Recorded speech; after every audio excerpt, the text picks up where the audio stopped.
안녕하세요. 복지 소식 전해주는 영숙아줌마예요. 새 정부가 들어서면서 혹시 기초생활수급자 제도도 바뀌는 게 아닐까? 통장에 돈 좀 들어오면 바로 탈락되는 거 아니야? 이런 걱정하시는 분들이 참 많으신데요. 특히 통장에 500만 원이 넘으면 수급이 중지된다. 현금은 무조건 숨겨야 한다. 이런 정보 때문에 괜히 걱정하시는 분들이 많으시더라고요. 하지만 실제 제도는 그렇게 단순하지 않아요.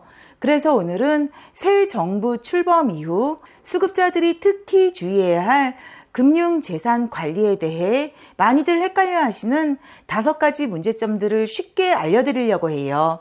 영상 끝까지 보시면 왜 굳이 돈을 숨기지 않아도 되는지, 그리고 안전하게 내 재산을 지키는 방법까지 알 수 있으니까 꼭 끝까지 시청해 주세요.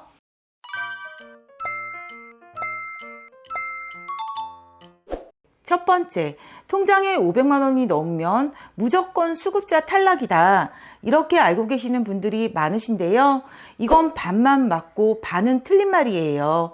정부에서는 수급자분들의 금융재산 중 500만 원까지는 생활준비금이라는 이름으로 아예 소득에서 제외해줘요. 쉽게 말하면 비상금 정도는 있어도 괜찮다는 뜻이에요. 그리고 여기서 끝이 아니고요. 사시는 지역에 따라 기본 재산액이라는 공제 항목이 또 있어요. 이건 재산 산정에서 일정 금액을 미리 빼주는 제도인데요. 예를 들어 서울은 기본 재산액이 9,900만 원까지예요.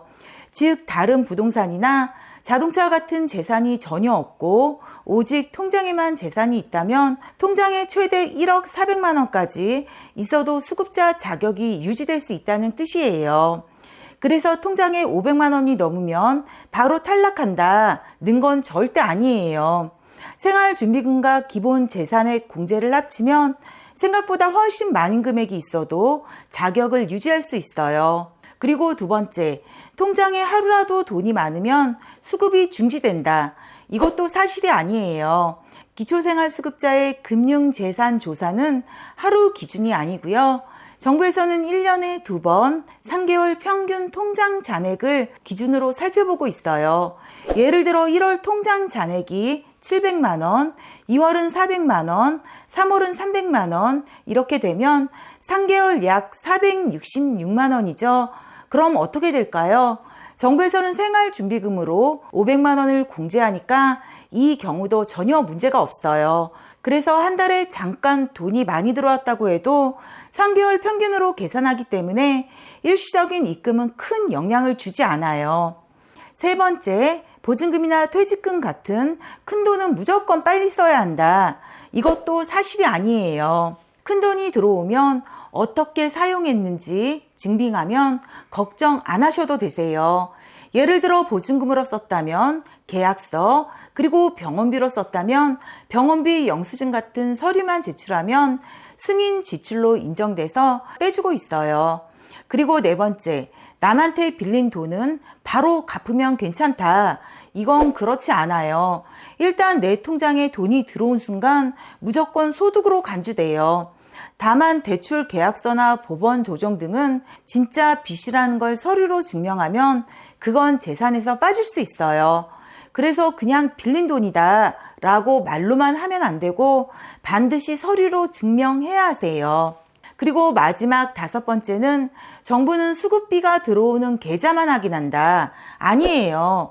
정부는 세대 전체 모든 계좌를 조회할 수 있어요.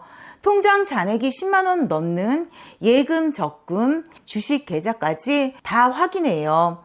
예를 들어 엄마 명의의 계좌만 본다 해도 같은 세대에 있는 자녀, 남편, 부모님 계좌까지도 전부 조사 대상이에요. 그래서 수급비 받는 계좌만 정리해서는 안심할 수 없고 가족 전체의 모든 계좌를 확인해야 하세요. 정리해보자면 돈이 생기면 숨기지 말고 큰 돈이 들어오면 사용 계획서와 영수증을 꼭 챙겨야 하고, 그리고 궁금한 점은 복지로 콜센터 129번이나 주민센터에 꼭 상담하셔야 불이익을 당하지 않으세요. 그럼 오늘 영상 끝까지 시청해 주셔서 감사합니다.